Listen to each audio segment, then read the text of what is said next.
But migao mochung' ne keyo teko stima Kenya Power yango ni gilalo bilion 5 higa ka higa kaluwore gi kethruok mar stima. But migao no yango ni lal makamano biro mana rumo kapo ni sirkal otiko gero dag maj stima ma hewa par pacho ka endi mangima. To kaka jafwambo marwa Chris Owino leronwa, jood bura nigi luoro ni dag maj mar stima makamago nyalo muonyo pi ka ok ong'iye malong'o.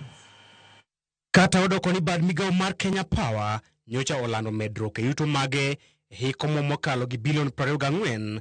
Bad migao no wacho ni gilalo omenda maromo bilion 5 ka higa kaluwore kod kethruok mar teko stima. Jata tije maduong' mar Kenya Power Joseph Siror onyiso komiti mar od bura mar teko ni kethruok mar stima ibiro mana tieki ka otiek gero dag stima madongo 10 pacho kae. We are actually saying fund chako. Let them complete the transmission lines which are still pending. Because for as long as they are still there, we are going to be moving power using medium level voltages. And the moment you do that, there are a lot of losses that go with that. Moko kuom dag stima ma osedigni gin lesos, dag mach stima ma Siror wacho ni ka otiek gero to dhi tieko lal mar stima ma kinde ka kinde e gwenge makaluo. There is the issue of Lesos substation. That was again a subject of some litigation, but there was a line to be done. There is the completion of the substations within Lesos, which will allow again movement of power from Olkaria to Lesos at 400 level. Right now, it bypasses that substation and it goes straight to Kibos. That is in next to Kisumu. Now, if we were to have completed Lesos substation, then you would be able to move power from Olkaria to Lesos at 400.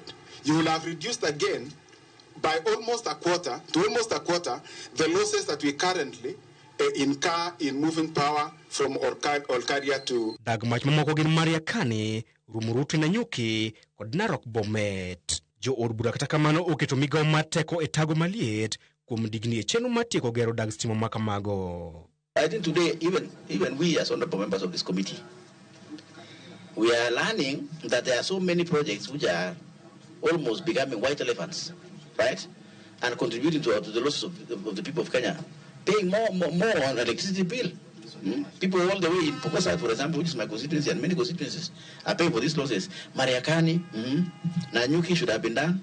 And if all these are completed, it will reduce the weight, it will reduce the burden of the people of Kenya, even maybe by 2% or 3%. Eko machielo, Kenya Power okwa jodak ma Homabay mondo dar e aluora ma dag stima ma Homabay awendo magedo mare oserumo mondo dag makamano ochak tich. Chair, if that intervention can really be provided for that part of the line for the houses to be cleared, then we can energize that line, and by energizing it we will provide a very big relief to the people in that part of the country, that is Homabay, Kisii, and all going towards all the way to Isadania. Dag mach makamano igeno ni dhi miyo jodak ma Homabay kwan mamalo mar teko stima ka ochako tich.